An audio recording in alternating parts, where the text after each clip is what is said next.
Hey guys, Brady here with your daily tennis lesson. So we looked this week at our 5 major contributing factors to recovering a good level of play from the baseline. 5 was balance, 4 was spin, 3 was racket head speed, 2 was technique, and the big reveal today, number 1 is contact point. Okay, and I know that, technique probably could have been on most of your minds as number 1, but I feel as a coach that a lot of times, it can be so easy to obsess over technique. I mean, it's why a lot of you guys out there support us. You watch a lot of these videos online because you want to really understand how to hit the ball. But there's just too many examples where technique can be a little off, a little funky. Ernest Gulbis on the Pro Tour is a great example. That guy just had 2 match points against Djokovic up in Montreal, and his technique is just about as weird as it gets. I mean, he sets his hand like high and to the left, and then his arm is just, massively up in the air on his take back. Jeremy Chardy's another one. That guy just got to the semis of the same tournament.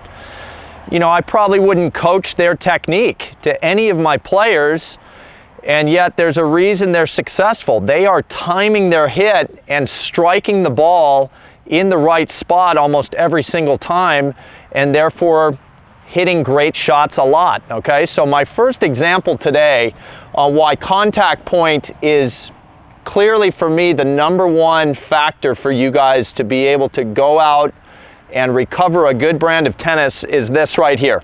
I'm going to get on balance. I'm going to keep my racket speed up. I'm going to create a decent amount of spin. My technique should be pretty good. And I'm not going to hit the ball in the right spot. My contact point's going to be off. And I missed the shot. I hit it a little bit late. Okay? So a player, say like Roger Federer, if you guys watch Federer, tell me when was the last time his technique changed on his forehand. That guy's been hitting it just so perfect for 15 years now, and yet he'll miss-hit shots once in a while. That's why he goes out and practices 4 hours a day. He's trying to improve his timing of where that strike should occur, okay? So as I set up, and I go ahead and swing through the ball, again, our main idea on contact, whether we're open stance or a little more of a step-in forehand, you guys want to really be thinking of your left foot as your guide, okay? So I hit a majority of my forehands in open stance. My left foot is a little bit staggered up in front of that right foot, and if my contact point can be just out in front of that left foot, I'm going to be in really good shape to hit the ball where I want and how I want. Same thing with all you step-in forehand hitters.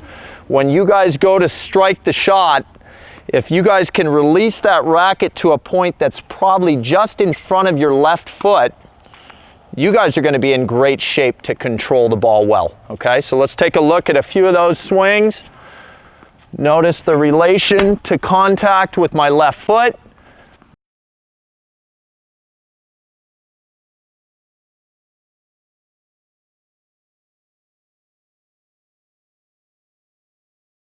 Front of me a little bit, a couple step-in forehands.